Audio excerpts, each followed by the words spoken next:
Hey Jill, Merry Christmas. Wanted to show you how we made these trays. Faith found this big chunk of walnut at Make Haven in New Haven. It's a makerspace. So we started with that. Uh, Faith milled it on two sides at Make Haven, and it just had beautiful grain. I loved it. So I milled it down in the barn into these edge pieces. I didn't video this. I didn't think of making videos yet, but I made the edge pieces. The top and bottom were 18 degrees, and now I'm making the grooves. That's what you see there. And then when it came to making the corners, because they're angled, the edges are angled, it's kind of tricky. But I found a calculator online, and that helped me, and I made some notes. And then I got to cutting the edge pieces. It's called a compound miter angle.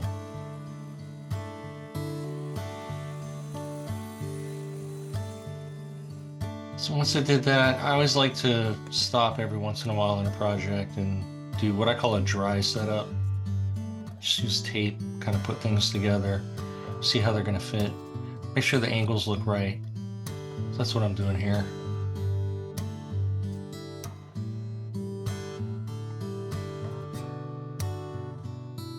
I think it looks pretty good. So now it's on to the bottoms of the trays.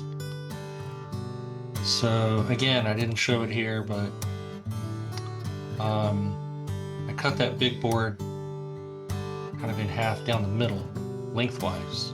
So I ended up with two boards, and they weren't exactly the same thickness. Checking there with my micrometer. So I ran one of them through the planer to get them to the exact same thickness. And then another thing you won't see here is that after I do this, I take each of those two boards, I go back to the table saw, and I cut them lengthwise in half again so that I end up with four boards. Those are the ones that are going to become the bottoms of the two trays. So I'm gluing those up now. It's all one glue up, but I don't put glue in between the two bottoms so they don't get stuck together.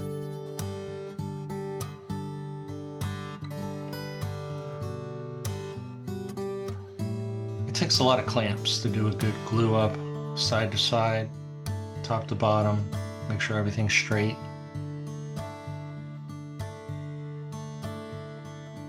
And now we get to see how we did.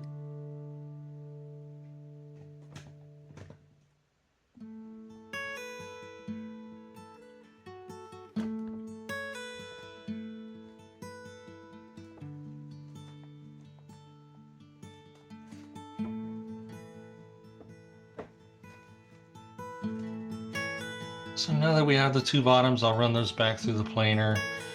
For one thing, to get rid of the glue excess, but also to get each of them to the exact thickness of the grooves that I made in the edge boards, which were not exactly the same.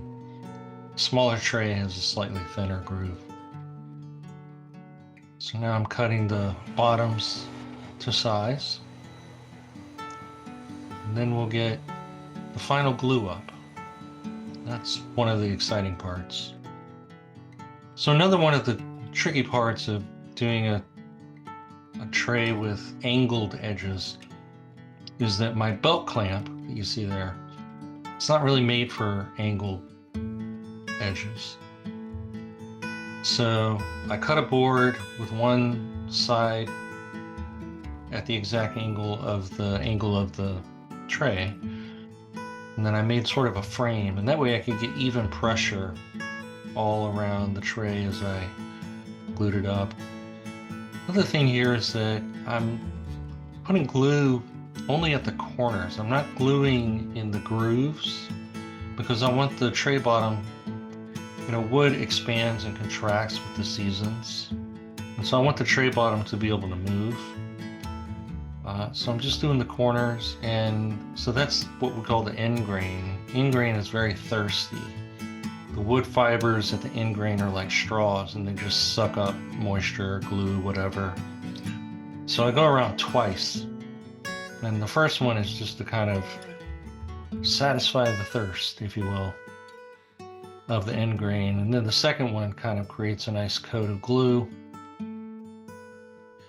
And then this is always like both exhilarating and kind of anxiety provoking, doing the final glue up, because it's sort of like you can't go back from this moment. But I thought it came out pretty well. I was happy with it.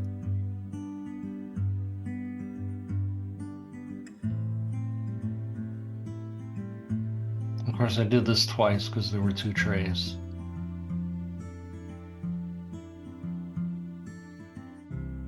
So that sits for about an hour.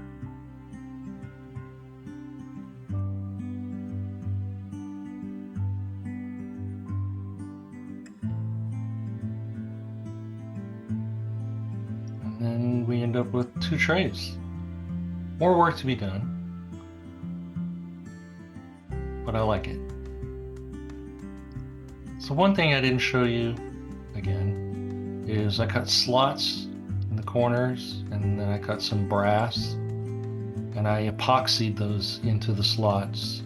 These are going to become the splines. It's both decorative and adds to the strength of the miter joints.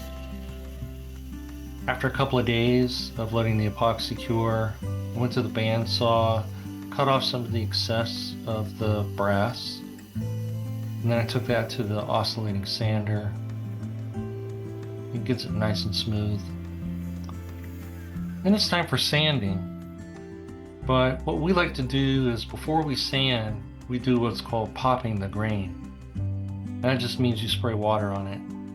And when you do that and wipe it down, the fibers of the grain expand and they pop out. And if you don't do that before you do the sanding and then you apply the finish will cause the grain to pop, and so it won't be smooth. So we do that first. And then my preference is I like to do hand sanding. So you're not going to see it here, but I did 3 or 4 different grits of hand sanding on all surfaces of both trays. And then again, I forgot to record applying the finish. That's the really fun part, but it turned out nice, and I really hope you like your trays. Merry Christmas.